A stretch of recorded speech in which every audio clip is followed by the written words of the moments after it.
Welcome to the Cyber Business Podcast, where we feature top founders and entrepreneurs and share their inspiring stories. Now, let's get started with the show.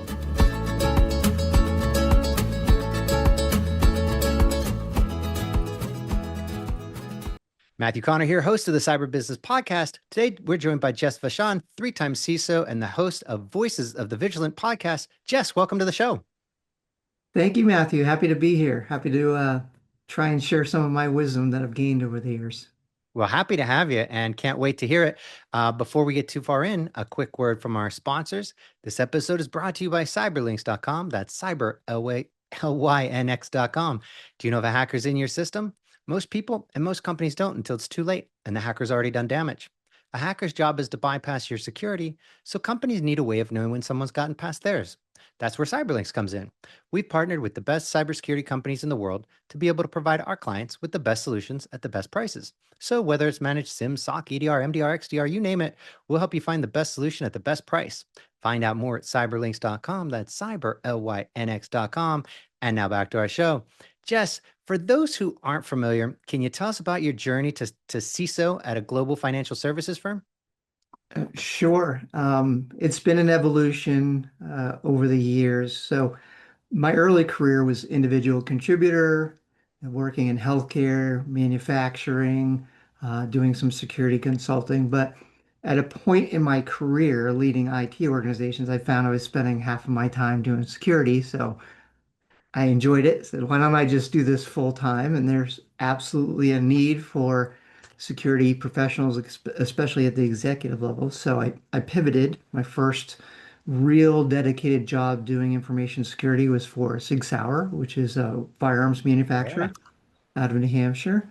And I was brought in to build their entire program. And the reason they needed the program was to compete for government contracts. So any of you in the government space, especially in the defense space, know how rigorous the requirements are. It took me 3 years to build that program, build the team, and we successfully competed for and won those contracts. So that really fed my soul and let me know, hey, I'm in the right area because I enjoy doing this. I enjoy doing something extremely hard and I get to see a payoff for it. Yeah. So that was the entry, and then from there I moved into working for a robotics company that makes robotics for the semiconductor industry, and then said, well, let's try out the software industry. So pivoted there, and then to financial services. So some people will say I'm a jack of all trades. I think because I've worked in so many different industries, that may be true. Well, I mean, I think the beauty of that and the benefit is you come in with that outside perspective, kind of like a consultant with fresh eyes. So, oh, we've always done it this way. Well, why? In others, industries, we've done it this way, and it might make sense to kind of come up with some sort of hybrid. So I think those I think that becomes really advantageous versus the person who's not that there's anything wrong with being purely in one industry from start to finish. But I think there's huge advantage to having that kind of diverse experience. I agree, and that diversity piece, I'm glad you mentioned it because that's become core to who I am. So it's not only in how I view work that I do from my experiences, but it also comes across in staffing that I bring in. I'm looking for those individuals that have worked in different industries and had different lived experiences or life experiences because they can look at a problem in multiple different aspects, multiple different ways, and they can think of multiple solutions, potential solutions. So instead of saying, I've always done it this way, to use your earlier language, they can come in and say, well, I see you're doing it this way. I've done it this way, but let's see if there's 3 or 4 other ideas we can incorporate and find the best one for this organization. I love that. And I think what's really fascinating, I love your very kind of human approach to it, and I think that as AI becomes more of a relevant force in everybody's day to day, and it continues to take some of the load off of everybody's plate, I think there's going to be a natural desire to focus on productivity and what can be accomplished with AI. And I think a lot of people are going to find it challenging to instead of just looking at how we can be hyper, productive, focusing on the fact that, look, the robots and the AI have got the productivity stuff down. It's the human element that is really what's important here. So bringing people in who can work well with the team, who can think kind of creatively, who bring a diverse background and way of thinking to create this kind of team that is very that cohesive, that is that works well together. And because at the end of the day, I think part of our problem with management and why we see so much quiet quitting is people aren't focused enough on the human side of things, and then you end up getting a dysfunctional team. You get people who aren't really working, you get people who are just barely working. And I think AI could, which I think is an interesting hot take. I think that could be an interesting way of us getting to where managers at all levels really start focusing more on humans. What do you think of that crazy hot take? Well, I think we should have been focusing on the humans all along anyways. Sure. But Mhm. if we're bringing AI into the equation, you bring up a very good um, point that we need to discuss, and we're not doing it today, right? So some business leaders are saying AI is going to allow me to reduce staff, and they're only looking at the profit and loss statement and how it's going to impact there. Nobody's thinking about the displacement of labor and what that labor does if it's not working. And if you go farther down the line, who's going to be buying the products that we're creating? Yeah. So AI is valuable to the organization. It's important for revenue generation, but it's also important to figure out how we use the AI and how we as people that are existing on this planet and have lives, how we function and exist alongside that. I believe that the increase in productivity is important, right? So you might not need as much staff, but you can keep the staff that you have and potentially increase their productivity, which means higher profits, higher revenue for the organization. In information security, right, we've been for years trying to keep up with the threat actors. Artificial intelligence is going to give us the ability to maybe be a few steps behind the threat actors if we use it wisely. So we want to retain our staff with all the knowledge they've acquired over the years. We want to make sure they're trained up on using the AI tools and using them wisely.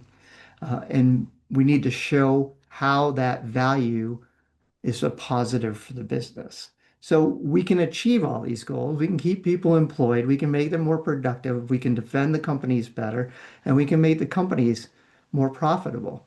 But we have to think in that context. We can't separate the people from the AI from the business because if we do that, our social agreement starts to fall apart, and that's when we run into problems. I couldn't agree more. And I think you touched on a really cool, like one of my favorite topics now. So I'm just going to dive in. I think when it comes to AI in information security, I think that's kind of where I get most excited. Like obviously, AI is a lot of fun when you're talking about these LLMs, ChatGPT and Grok and Gemini. They're all really fun and cool, and they do really neat stuff. But I don't see that as being the end all be all. And when it comes to information security, I think the LLM kind of it lags behind. It brings more problems than it solves with prompt injection and issues like that. But I don't think that means AI is out of the equation altogether. I think AI is the kind of the savior that I think potentially. I know you said kind of keep us a couple steps behind. I think it might give us the tactical advantage because while they're using LLMs, the bad guys are going to use LLMs, and they might eventually move over into some very, very powerful machine learning that can then attack. But I don't see that transition really happening. I think where it gets really fun is you look at products like Darktrace. I think they give us a good glimpse of the future of information security. And for those who aren't familiar, I'll give you a quick little overview. Darktrace is cool in that they were AI like 13 years ago when they started. They used machine learning early on, so it's kind of purpose built for this price. And we'll just take like email for instance. This is where it gets really cool. When you think when you think email and AI security, that's exactly what products like Darktrace do, where it's like, oh, it reads that, it understands how you write, it understands how you normally communicate with these people. It understands that while this email passed all of the normal filtering, that URL is clearly a bullshit URL, and it's clearly taking me to a login page that's clearly going to steal the credentials. So I'm gonna take care of that. And I think that gives us a glimpse into the future of AI and information security. And I don't think it's bolting on an LLM onto an existing security product. Be like, well, we're AI now. No, you're not. You're this archaic, you're a very solid product that's slapped on AI, slapped on an LLM to say we're AI now. We used the right buzzword. Give us more money. I don't think I will. So I think that's really exciting because I think things like Darktrace give us a glimpse at that. And I think as you kind of think through that, where that ends up being, I think that's really fun. And I'm gonna let you respond to all that craziness. But that's my initial thought, and I want to see what you think of that. I agree with you. I think that's a great example you've given. I would offer another one. So we are consistently training staff, don't click on links in email, Yep. right? So we bring in this tool now that knows how the individual uses email, knows what email to expect, sees these links. Before the user even sees that email with that link, it's clicked, analyzed, and negated the threat, right? So now, do we have to keep training staff on emails and doing phishing tests? We might not have to do that any longer. We already know it's a friction point for staff. Yep. We know it causes a feeling of being insulted when you do the fish test and you're tricked. No one wants to be tricked. So, perfect example of how AI can help us. So I'm glad you brought the change in context to how we can use these tools. I love that because as you look at that, at products like that, and you look at and you compare it to the standard, let's just say the proof points and these typical, email gateways where they're doing the myriad of features that they offer, like, oh, we'll quarantine, we'll have this nice little quarantine for you. Okay, cool. But what's the benefit of having all your email moved to quarantine and then you still have, Joe Snuffy going through the quarantine to be like, oh, is that important? What was the point? So I think you have to get to the point where the machine learning or the AI is so good that we can rely on it. And I'll use an example in the real world, like not that, this isn't real world, obviously, but like in the physical world where you use AI. I don't know if you've been in a self-driving car, right? But when her early days with Tesla, it was like being with a drunk toddler behind the wheel. I mean, it was so bad. I was like, this is going to be great for people when they, maybe they've had a drink or two and they're driving home. This will be great. No, that's going to get you pulled over. That's what that's going to do.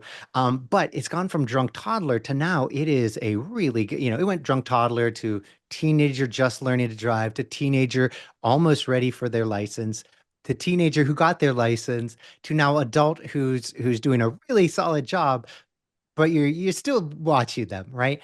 And I think it's been fun to watch this progression, and I think we're in that same sort of thing. Like now with self-driving cars, if you've experienced this kind of trajectory, the future is like so obvious where this is going. Right? You see how quickly it can react, and you're like, well, I couldn't even have done that. That was impressive.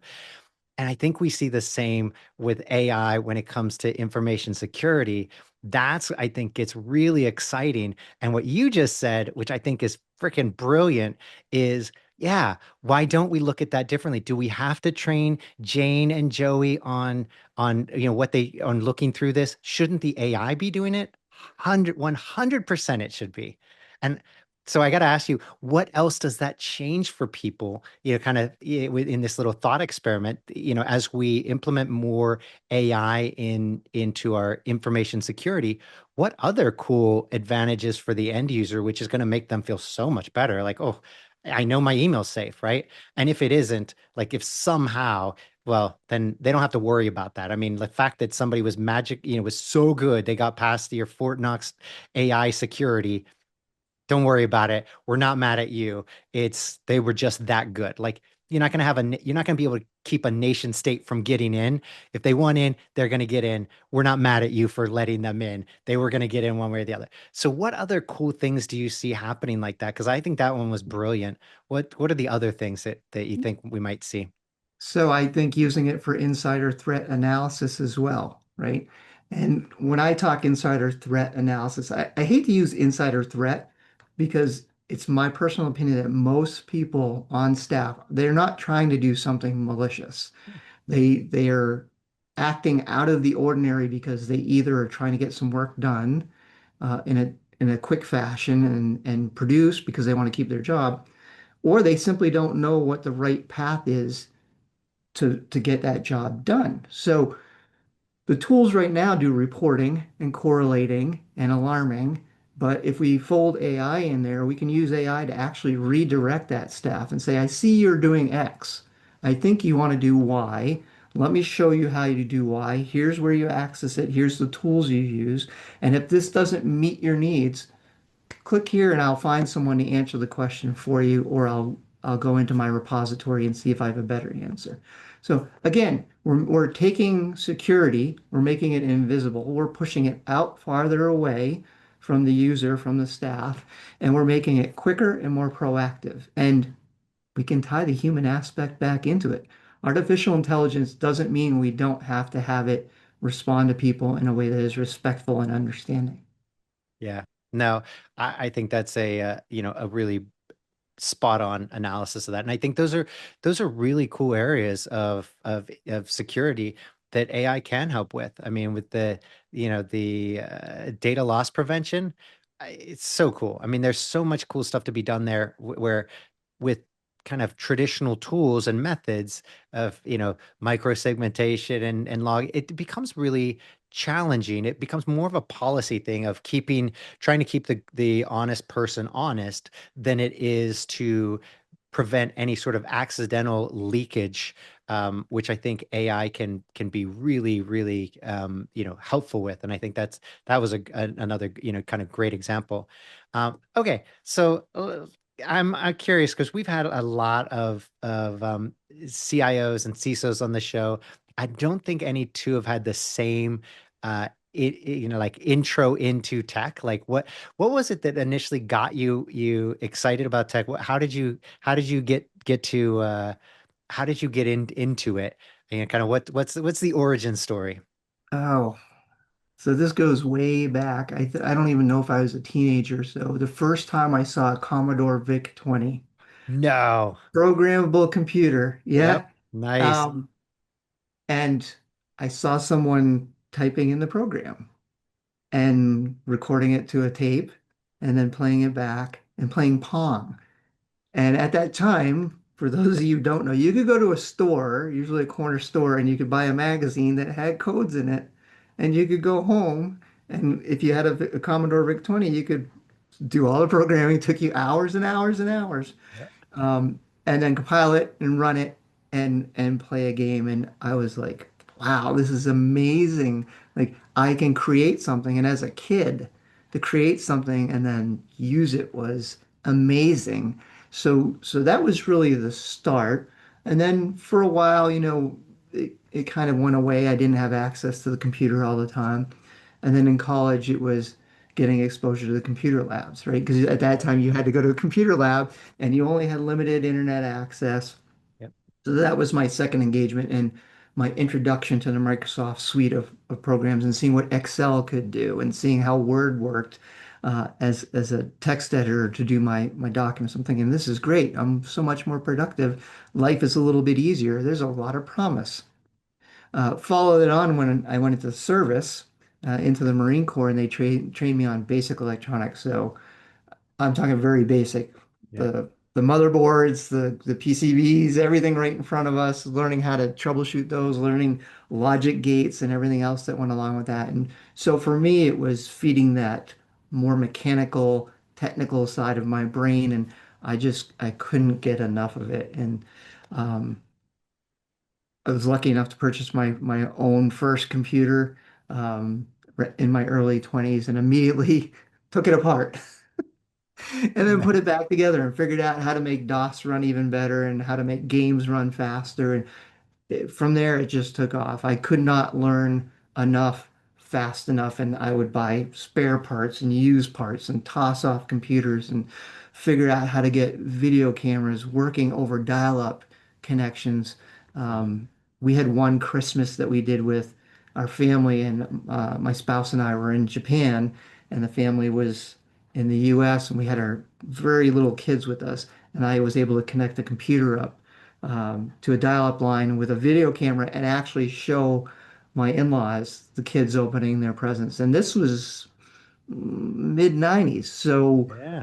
for me, that was a miracle. And that was making the world very much smaller and very much more accessible. So that's where I get started. You can probably hear the passion I have in that because I still have that. I still feel that fire from when I get into technology. And I still believe there's so much promise. And I think we're on that next doorstep of really great things happening. We have AI, we have quantum computing about to be upon us in the next 3 to 5 years, and we have robotics that is going to be in the household probably within the next 5 to 10 years. There's already an opportunity for individuals, very wealthy individuals, to purchase home help robots that will do laundry and vacuuming. So all this is coming together. We're really going to be moving quickly into the 21st century we all envisioned.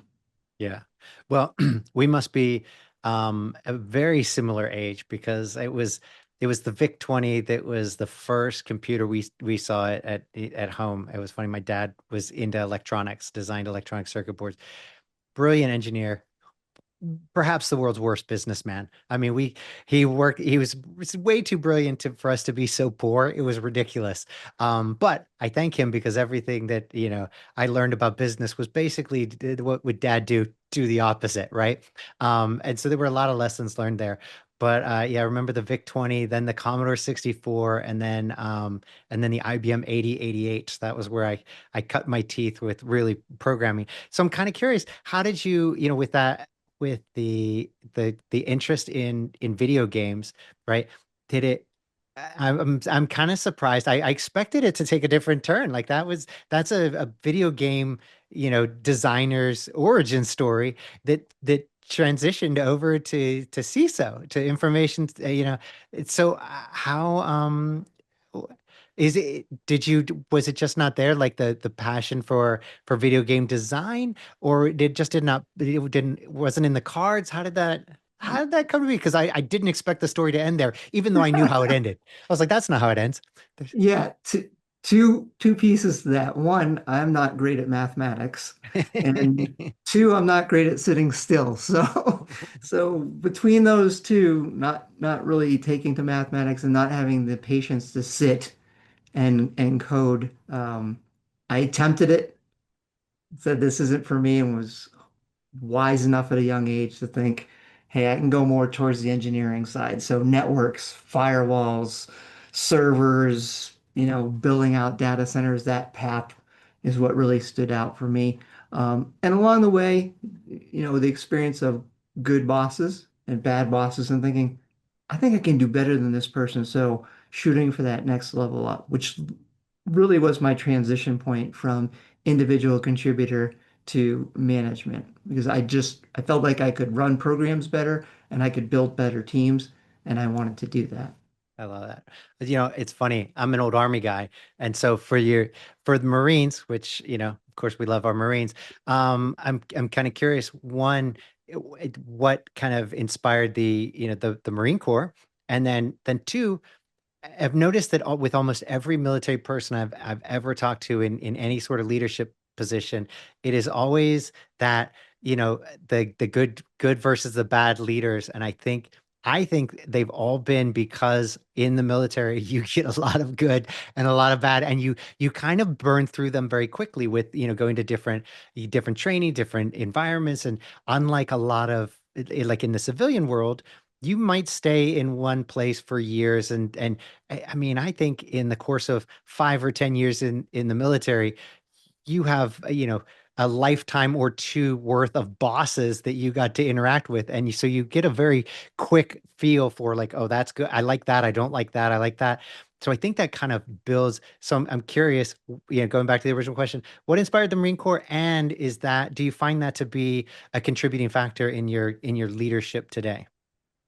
Yeah, so from a very young age, I felt that I had to give back to my country. Like I owed something to my country. And beyond that, that I had to have a purpose for being alive. And that purpose for me was, okay, I have to shape the world, leave the world better than I found it. Like that's the least I can do for having been here. Doesn't have to be grand, but I want to feel like I've created some positive change for someone. Um, so I'd always been looking at going in the service. My dad is a Vietnam veteran, served in the Navy, so Marines, Navy. I wasn't really keen on the Navy uniforms, but the Marine Corps uniforms look pretty sharp. Yeah, So they really are. They've got the best uniforms, hands down. Yep. yeah. And then at that point in my life when I made that decision, I was, for some reason, always choosing to do the hardest thing that was available, to challenge myself. And I figured if I can survive the Marines, if I can go through boot camp, then I can do anything. And so I enlisted first, went into the Marine Corps as an enlisted personnel person. And I had been to college. And then midway through, I went to officer candidate school. So I actually went to boot camp twice. I went to Wow, good for boot you. camp at Paris Island, and then I went through officer candidate school and did 6 years. To answer your second part of the question, yes, I think that the Marine Corps was really the point at which I learned what it means to be an adult and to be a leader and to be responsible for producing results, but also um, taking care of others, producing for others.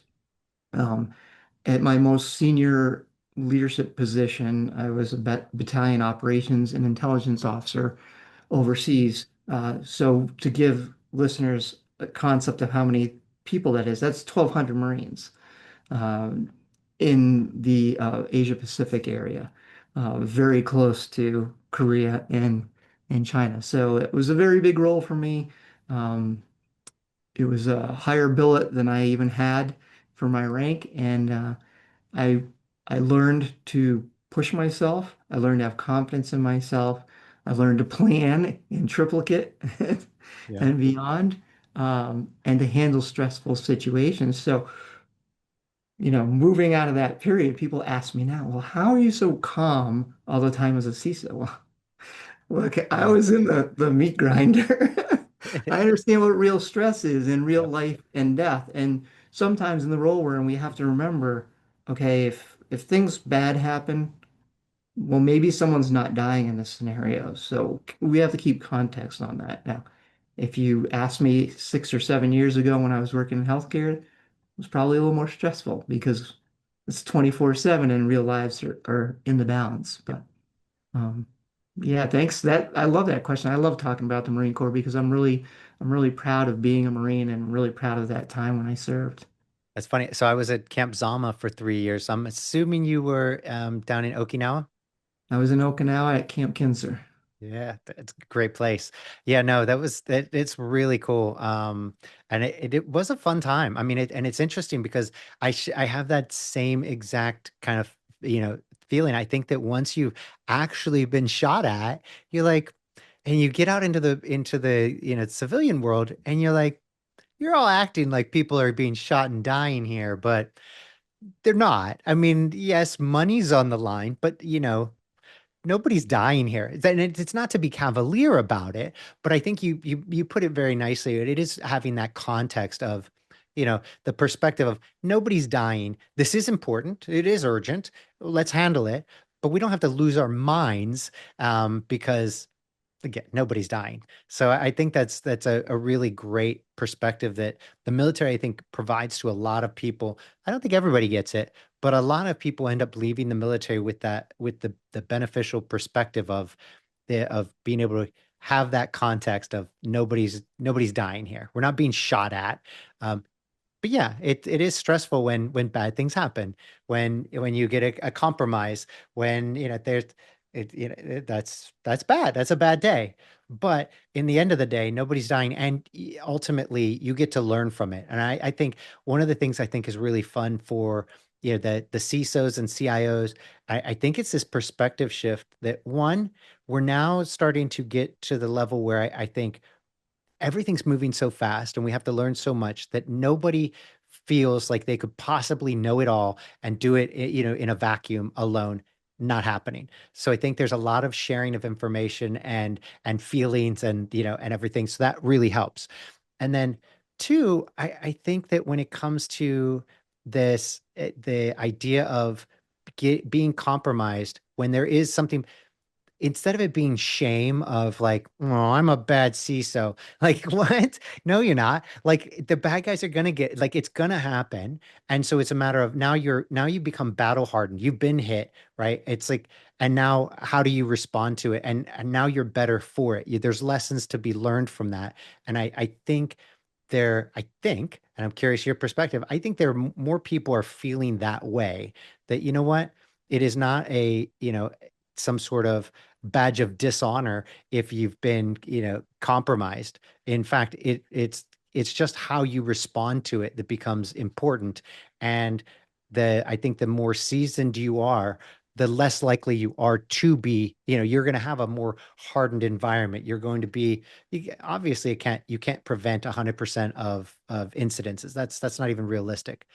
But I do think having a hardened, kind of seasoned veteran at the helm is helpful. So I'm kind of curious your take on that. Are you seeing kind of the same thing, with your peers and in the community, that is the general sentiment? And do you agree that there is this kind of shift in in how we perceive, the compromise? Wow, that's a big question. Mm, Yes, I see the shift. And yes, I agree with you. There's just too much knowledge, too much change coming too fast for the human mind to absorb it all. And I don't care how good you are, how brilliant you are, there's no way to grasp all of it. I think the wiser CISOs are really investing in their teams and relying on their teams, because if you have a team of 10 or 20 or 30 people, that's 10 or 20 or 30 minds that are out there grabbing the knowledge, processing the knowledge, and giving recommendations. You need to really trust your teams and invest in your teams, because that's going to give you a great return on protecting the company. Now, there's also the perspective of, is the company simply being negligent in protecting itself? Or have they done everything that is reasonable? And when we say reasonable, we have to look at budget. It comes down to profit and loss. It comes down to risk and risk acceptance and risk appetite. Have they done everything reasonable in that perspective? If they have, then who do you hold to blame? You have nation states that have billions of dollars, that have tremendous assets, tremendous staffs that they're using, that do nothing. Their whole purpose is to compromise your business and to steal revenue from you to fund whatever they want to do. So that's the nation states. Then we have other threat actors, organized crime rings that are out there that are almost as well funded and as well staffed. So to think that you're going to prevent all that, it's not reasonable. Now, you should be able to detect a majority of the attacks that are coming and negate a majority of those attacks. Anyways, the ones that are common. Some of the newer stuff that is AI generated, like we saw with the Chinese government and Anthropic, manipulating Anthropic, well, those are brand new. So for any CISO to be expected to defend against that today is unreasonable. We might be having a different conversation in 2 or 3 years when we have tools that we should be using. yeah. Um, but yeah, things change. The way we defended our enterprises 2 years ago, 5 years ago, 10 years ago is not the same way we defend them today. And I mentioned um, quantum computing, post-quantum computing coming quickly. So that's going to change the whole game. We're just learning to defend and protect AI. Now we're going to throw post-quantum computing on top of that, which is going to be like gasoline and a match. And if we think we're not running fast enough now, well, guess what? Yeah.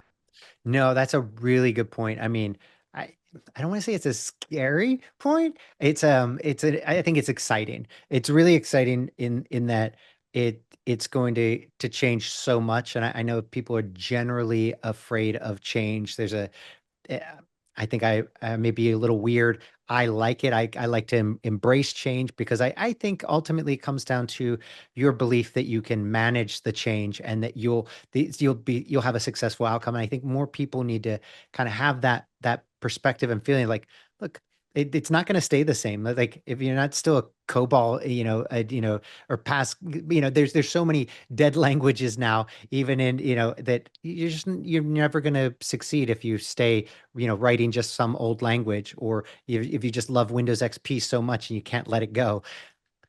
Yeah, I don't know what to do for you. So change is going to happen. And I think we have to be excited about embracing it and knowing that we will be successful with implementing it. And so, but boy, you talk about, implementing, quantum computing, which we're right on the precipice. I mean, there's some fascinating things happening right now there. It's like, yeah, that's coming.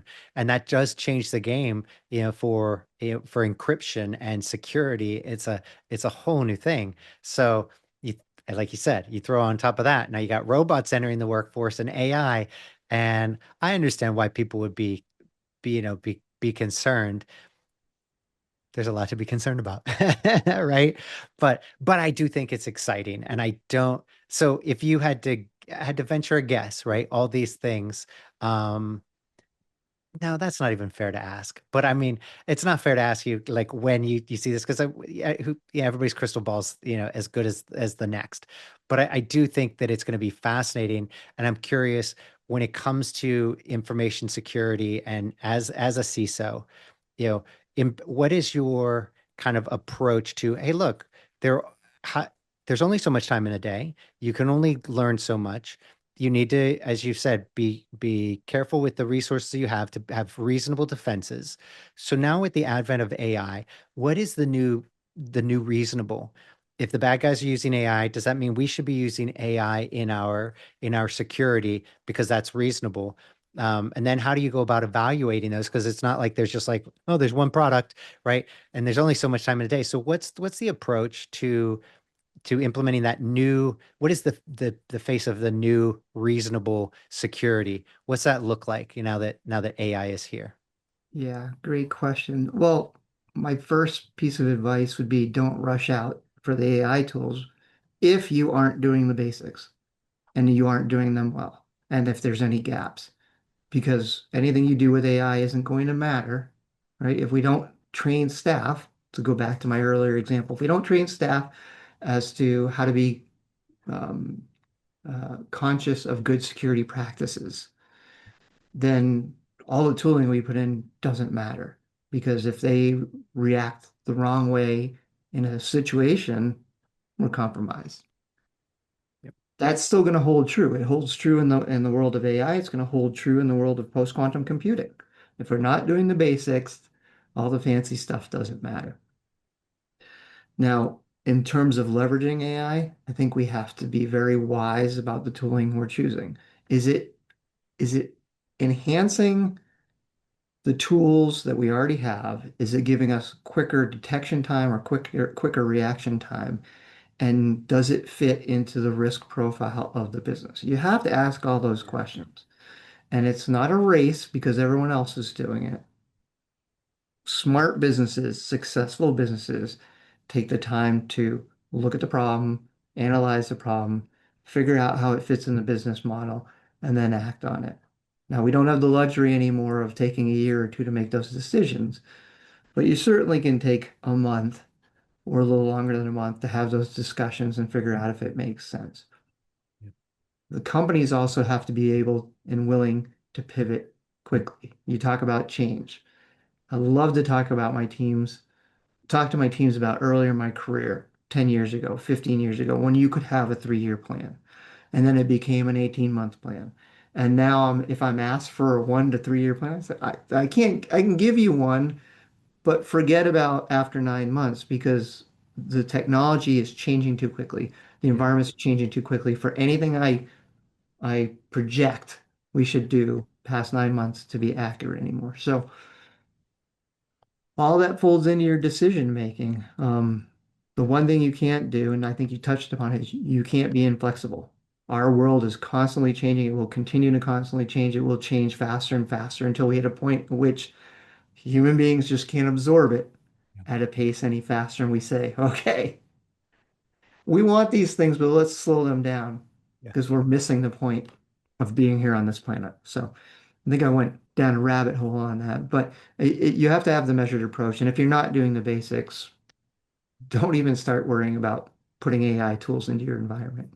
Yeah, no, and I think part of that challenge is like beyond on the security side, yeah, you've got to look at are we doing the basics? And obviously you have to be in this day and age where you're going to be kind of you're going to be victimized very quickly, surprisingly so. And so once those are done, I mean, there's also on the user end, their users are wanting to leverage, AI to make their job, better and faster, right? And so, of course, then there's the data governance and the policies and procedures to make sure that people aren't giving away the company's, secrets and information to a free LLM, So I think those are all really good challenges, but I think you're right. You can't be inflexible, and you hit the nail on the head. Years ago, you could be like, yeah, we got a 3 year, a 5 year plan, and that's good enough for now. And you could easily plan that. I mean, that made sense. You knew where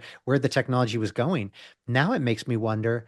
Most vendors are like, yeah, they want you to sign a 3 year contract. You're like, now you get to think, you're like, wait, 3 years? I mean, like even if you're Google or you're Microsoft, okay, maybe. I mean, yeah, you'll be around in 3 years, but this technology, um, eh, will it? Will this be the solution 3 years from now? I mean, it might not be the solution next Wednesday. It's like things are changing rapidly. So you made me really think about that because it's something that every vendor's like they want those multi-year contracts, and it's now it makes you wonder. It's like, I don't know. Maybe we'll just do a year and see how it goes. But I get it. I mean, if it's a, I think if it's, let's go, let's beat up on email again. If it's more the traditional, like a proof point, I think that's a hard sell to say, hey, look, we're future proof. We're slapping on an LLM and yeah, okay. You're still the same old proof point, not to beat up on proof point. They're a partner. We love them. They're great, all that stuff. But just looking at the future, and then how does Proofpoint ask for a 3 year commitment? When you've got, all these new AI competitors, and let's face it, what's going to happen in a couple years when it's now quantum computing is involved, and it's like, well, does that even changes the game? So I think I love your whole analogy of the 3 year plan and the 5 year goes out the window. So 9 months is the new thing, right? I mean, and soon that'll be 6 months. And what do you do from that? I And think, you better be doing a proof of concept before you even think about purchasing it. And yeah. that proof of concept, do a month proof of concept, make sure it's going to work, and then make sure your purchasing cycle is quick and your implementation cycle is quick. Because if those drag on, you've completely lost the value of the product you're bringing in. Well said. I think that's really good advice. But no matter what it is, if you can't put it into place and see it, and how this would fit in, and expect to, implement that very quickly, see how quickly it is. I mean, some of these products is push of a button, boom, you're up and going. Others, it's quite a process to get everything changed over, get it implemented. You're like, really? And I think part of that the sale tactic is, well, you've already gone through the hassle of putting together the demo. You're right there already. It's like, yeah, we invested a whole week to get the demo up and going. Like, okay. But anyway, no, that's I think that's really good advice. Solid advice for people as we go into this age of AI.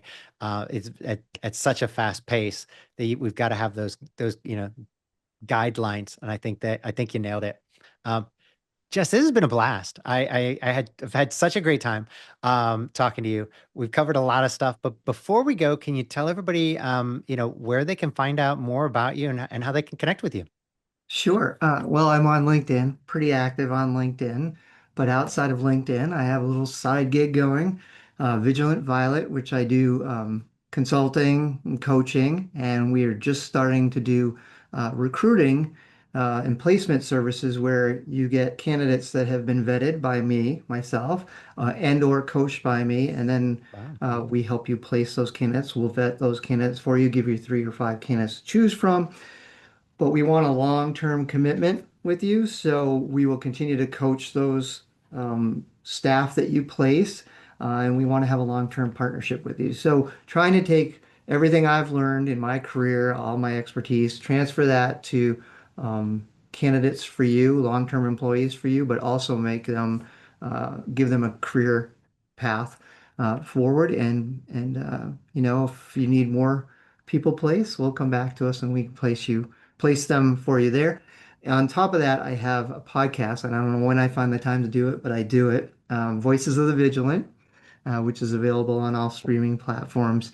I love doing that because, like you, I like meeting people, talking to people, and hearing differing opinions. I feel like that makes me a better individual and a better CISO. So that's where you can find me, in those 3 different places. I love it. Well, we had such a good time talking about all these other topics. It seems like we didn't even touch on those really, and those would have been also great topics. So maybe for another show. Jess, thank you so much for coming on, and until next time. Thank you.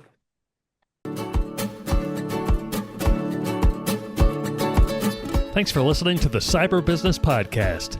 We'll see you again next time, and be sure to click subscribe to get future episodes.